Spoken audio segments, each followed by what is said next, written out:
Have you ever just watched a kid and wondered, how do they go from just babbling to, building these complex arguments? It's fascinating, right? Well, understanding how children learn isn't just for teachers or psychologists, not at all. It's for anyone who wants to understand human potential, because the blueprints for who we become as adults, they're all drafted in childhood. So let's explore those blueprints together. So let's kick things off with a big question, one that people got wrong for centuries. Are children just miniature adults? I mean, is their mind just a smaller, less filled version of ours? It seems plausible, but is it actually true? This question, it's really at the heart of everything we're about to dive into. The shift in how we think about this has been absolutely massive. I mean, night and day. The old view saw kids as these empty buckets, these blank slates, and our job was just to pour knowledge into them. Simple, right? But what we know now tells a much more exciting story. Kids are active explorers. They're little scientists, constantly poking and prodding their world, building and testing their own theories as they go.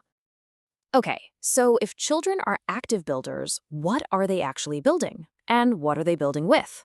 Well, this brings us to our first major idea, which sees the child as an architect of their own mind. And for this, we have to thank the groundbreaking work of Swiss psychologist Jean Piaget. This is the absolute key to Piaget's work. It's not just about what children know, it's about how they think. A child's logic isn't just a flawed, buggy version of adult logic. It's a completely different operating system. Their thinking is qualitatively different. And that, right there, is why you can't just tell a 5-year-old a fact and expect them to get it in the same way you do. It just doesn't work like that. And this whole idea is the heart of what we call constructivism. It sounds like a fancy academic term, but it's really simple. Instead of just passively soaking up information, kids are actively building, or constructing, their own understanding of the world. Every time they touch something, ask a question, or experiment, they're laying another brick in their own mental model of how things work. Okay, let's look at a classic example that makes this super clear. You've probably seen this. A kid gets upset because their brother got juice in a tall, skinny glass, while they got a short, wide one, even if it's the exact same amount of juice. That's a lack of conservation. It's this major milestone where a child finally understands that just because something looks different doesn't mean its quantity has changed. Mastering this is a huge leap. And you can actually see this progression, this path in their development.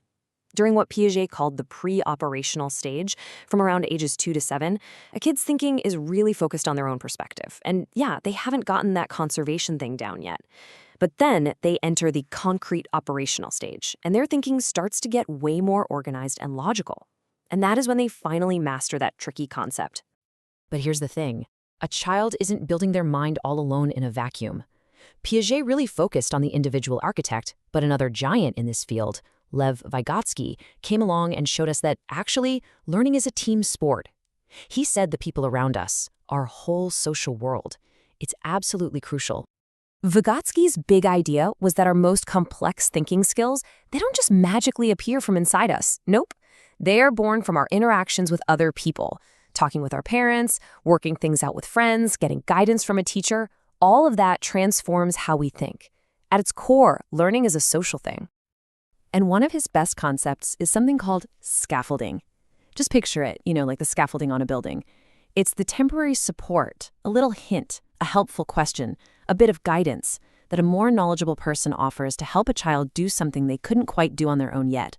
And then, once they've got it, the scaffolding comes down. It's brilliant. And what's so fascinating is that kids learn to do this for themselves. Vygotsky called it private speech. When you see a kid talking themselves through a puzzle, just like in this quote, they're not just thinking out loud for no reason.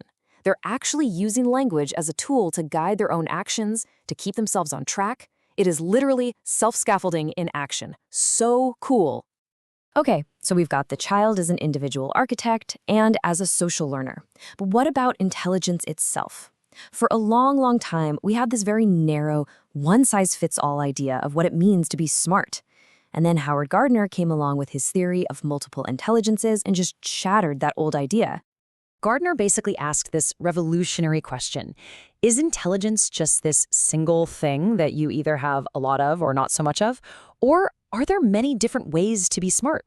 His theory blew the doors open, arguing that yes, there are many kinds of intelligence, not just one.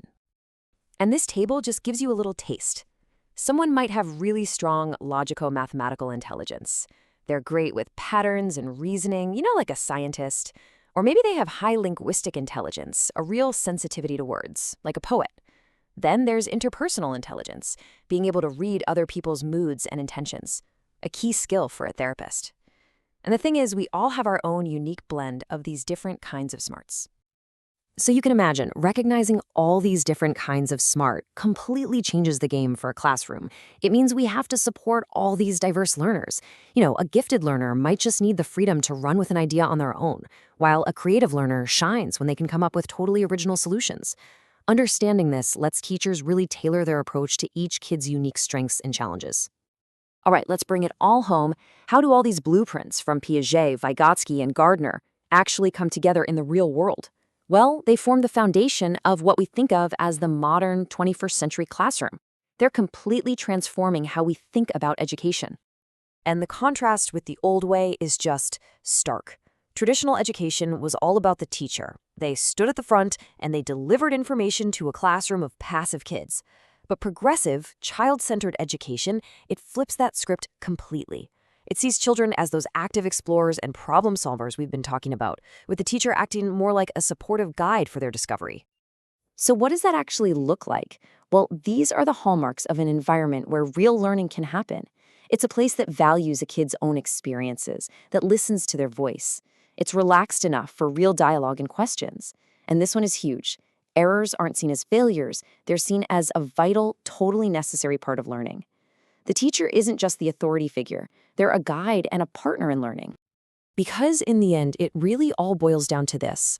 How we see children fundamentally changes how we interact with them, how we teach them, how we parent them. That shift from seeing a blank slate to seeing an active explorer, that is everything. So after looking at these blueprints of a young mind, I'll leave you with this. What is one thing you'll do differently?